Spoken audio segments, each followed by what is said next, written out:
Hello everyone, मेरा नाम प्रशांत है और मैं आज आपको इस वीडियो में एमएससी के एक टॉपिक के बारे में बताऊंगा जिसका नाम है nodes and position of nodes. इस टॉपिक को जानने से पहले हमें क्वांटम इलेक्ट्रॉन्स जो फ्री थ्योरी थी आपके सामने, जिसको हम क्वांटम फ्री इलेक्ट्रॉन थ्योरी बोलते हैं, उसके बारे में थोड़ा बहुत हमें जानना जरूरी होता है। उसके बाद ही हम इसके पोस्टुलेट पर आते हैं। तो ये स्टार्ट करते हैं। सबसे पहले हम क्वांटम फ्री थ्योरी के बारे में बात करेंगे। तो सबसे पहले इसमें को हेडिंग लगा लूँ आप इसमें, ये क्वांटम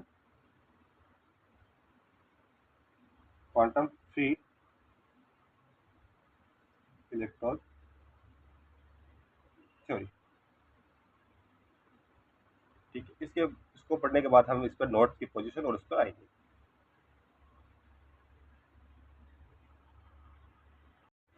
तो अब वो बात करते हैं क्वांटम फ्री इलेक्ट्रॉन थ्योरी की जो मैथमेटिक्स पोर्शन है उसके बारे में बात करते हैं। तो आप लिखोगे, सबसे पहले बता दें तो आपको डायग्राम बता देता हूँ। ये कंटेनर मान लो इस प्रकार से आपका, वेल बोलते हैं, वेल मान लो आप। ठीक, क्वांटम वेल है। यहाँ पर एक्स बराबर ये 0 है और यहाँ से ये एल दूरी पर है। एक्स बराबर आपका क्या है, एल है। ठीक है, इसके अंदर जो आपका पोटेंशियल है वो इन्फिनिटिव है एल के बाद में, और इससे पहले वो भी क्या है आपका, इन्फिनिटिव। ठीक है, और इसमें भी आपका और ये आपका इलेक्ट्रॉन्स है जो कि क्या है, वन बॉक्स के अंदर। ठीक है, एक वन डी बॉक्स है, ये क्या है, वन डी बॉक्स है, कंटेनर मान लो इस प्रकार का बॉक्स है। तो इस प्रकार से इसका ये है। तो आप इसको थ्योरी में क्या लिखोगे, तो वो बात करते हैं। तो लिखोगे consider consider a electron of mass m confined confined या confined in 1D box 1D 1D box of length L along x direction along x direction। ठीक है, the possi- the potential energy the potential energy functions for moving particle moving आपका electron particle is given as, ये मैंने आपको quantum mechanics में बताया था कि किस प्रकार से इसको फंक्शन रखा जाता है। तो वो फंक्शन किस प्रकार से, इसका एफ बराबर 0, मतलब इसके अंदर क्या है, 0 है, याद रखना 0 है। मतलब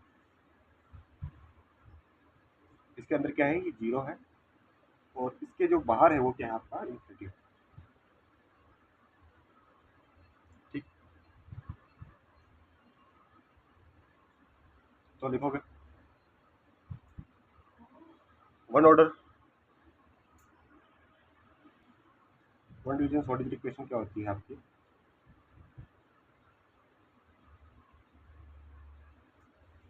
solid wave equation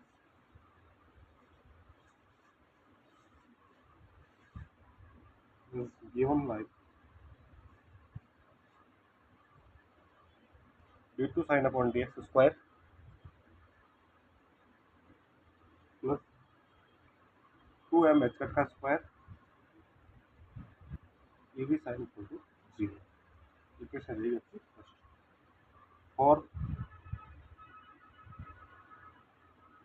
n equal to 0, so equations first become,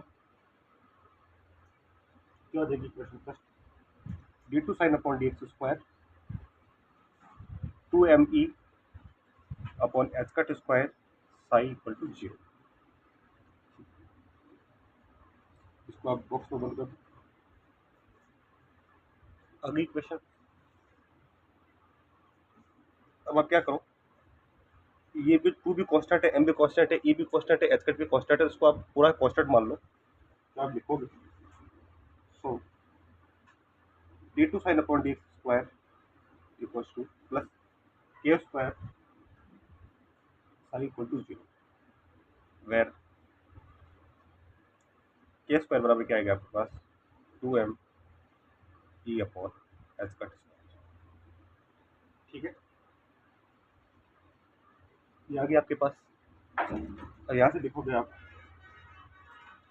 the general solution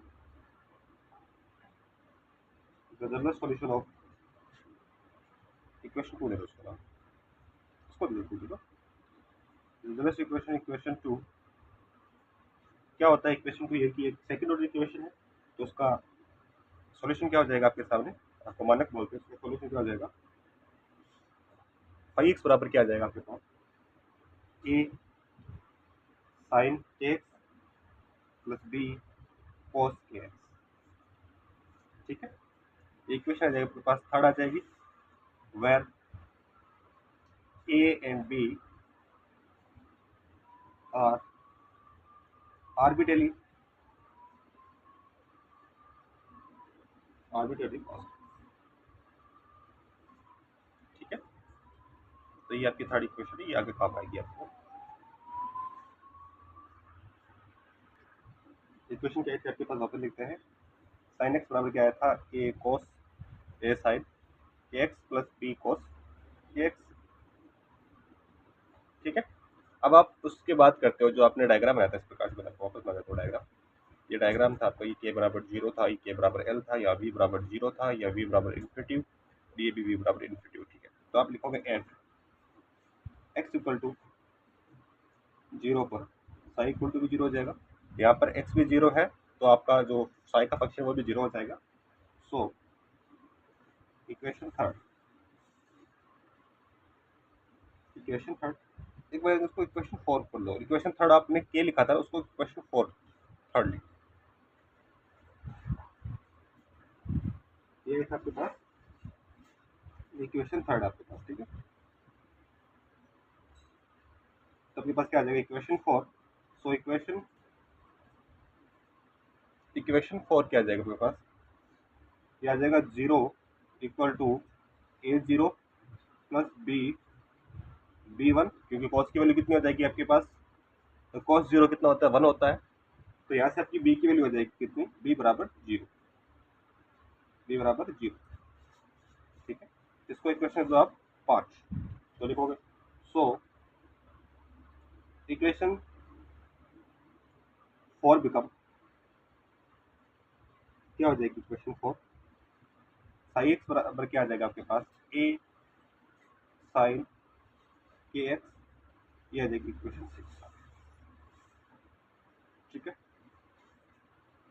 अब लिखोगे 8, ये पहली पोजीशन की, ये दूसरी पोजीशन की बात करते हैं कि x बराबर l है इस बार, यानी यहाँ पे निकाल रहे हैं इस बार हम।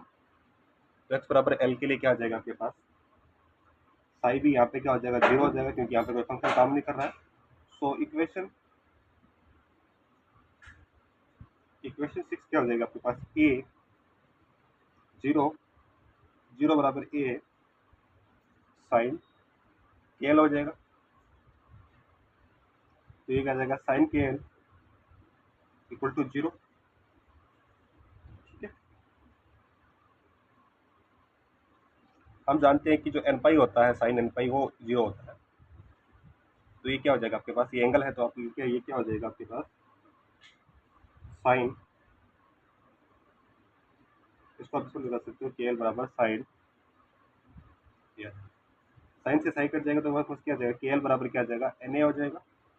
यहाँ से आप के की वैल्यू निकालोगे, क्या आ जाएगा? एन ए अपॉन एल आ जाएगा।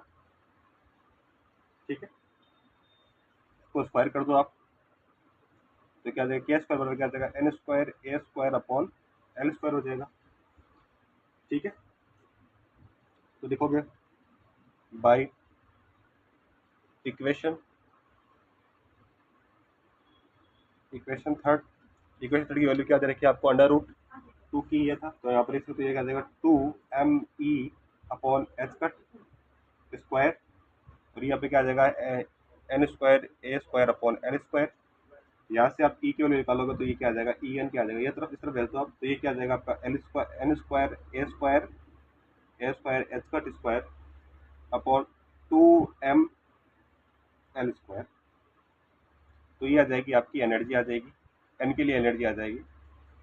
ठीक है, इसको आप इक्वेशन स्टार्ट दे दो, काफी इंपॉर्टेंट इक्वेशन है।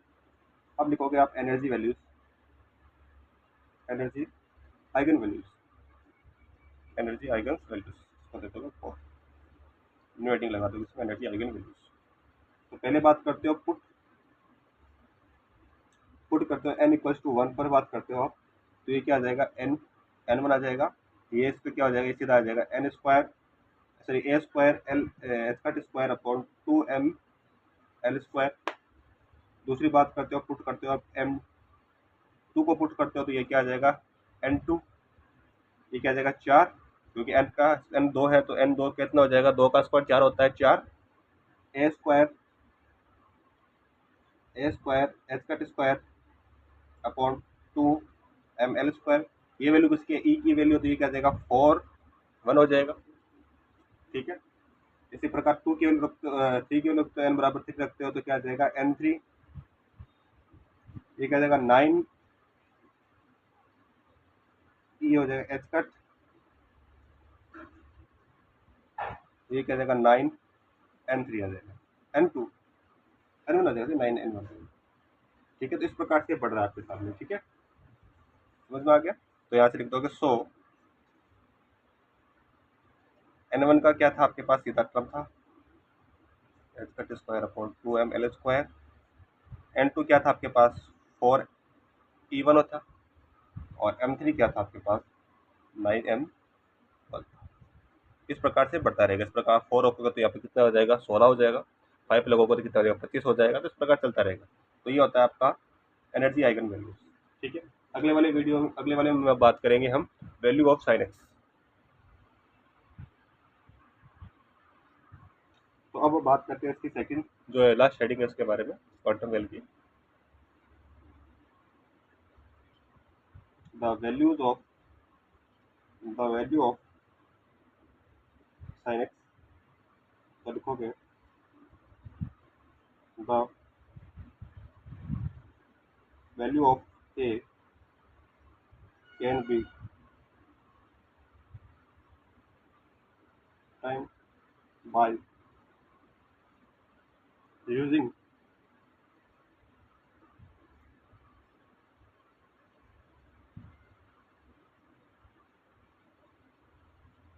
Conditions as follow. नॉर्मलाइजेशन करेंगे हम, नॉर्मलाइजेशन कंडीशन को फॉलो करेंगे। नॉर्मलाइजेशन मैंने आपको क्वांटम मैकेनिक्स बताया था किस प्रकार से किया जाता है।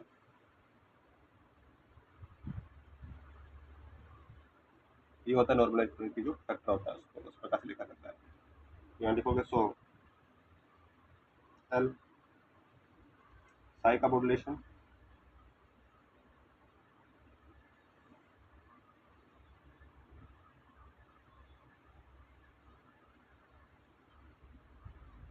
ए स्क्वायर 12 जाएगा,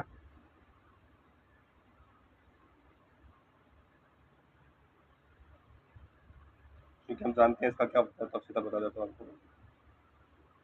साइन स्क्वायर एक्स का क्या हो जाएगा L upon 2।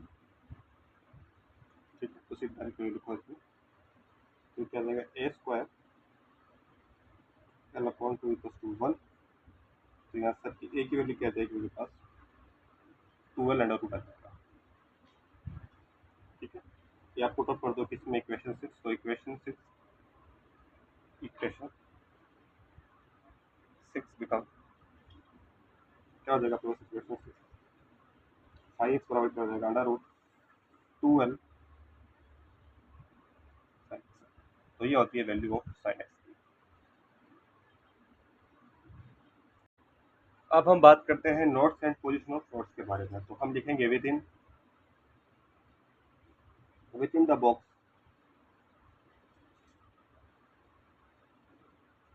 Those are certain points at which sine X to 0, यानी साइन एक्स पर जीरो पर जो आपकी वैल्यू जो आपका पॉइंट आया था उस पर ये नोट निकाल जाते हैं।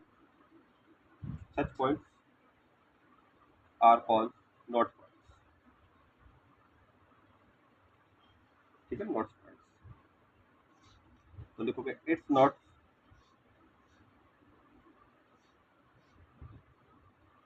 जीरो एज क्या हो जाएगा आपके पास इक्वेशन की आपके पास 2 2 pi X upon sorry 2 n पाई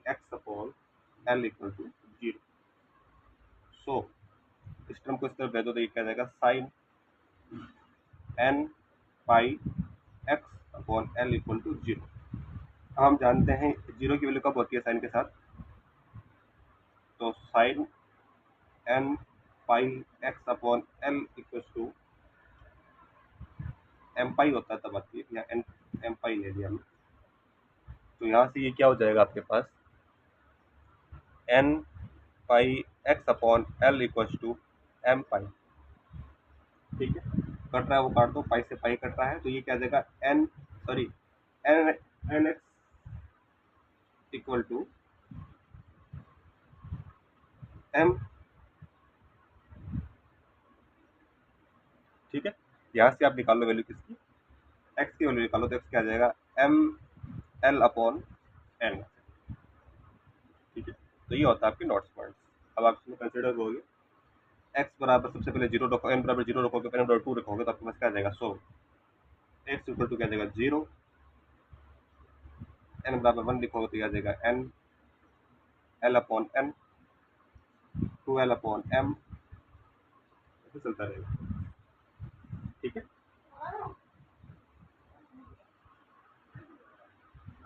तो आपके पास इक्वेशन क्या आ गई थी, एक्स बराबर 0, एक्स बराबर 2 ये आ जाएगा, 2l अपॉन ये आ जाएगा। इसी प्रकार बात करोगे n बराबर 1 के लिए बात करोगे तो क्या आ जाएगा एक्स बराबर 0 एल आ जाएगा। इसी प्रकार आप बात करोगे n बराबर 2 के लिए बात करोगे तो एक्स बराबर कितना आ जाएगा 0 एल बटा 2 एल। ठीक है, एक्स बराबर बात करोगे 3 के लिए बात करोगे तो एक्स बराबर 0। तो ये थे आपके notes points and the position of notes. ठीक है, अगले वाले वीडियो में बात करेंगे एंटी नोट्स क्या होते हैं। ठीक है, तब तक के लिए इतना ही। जय हिंद, जय भारत।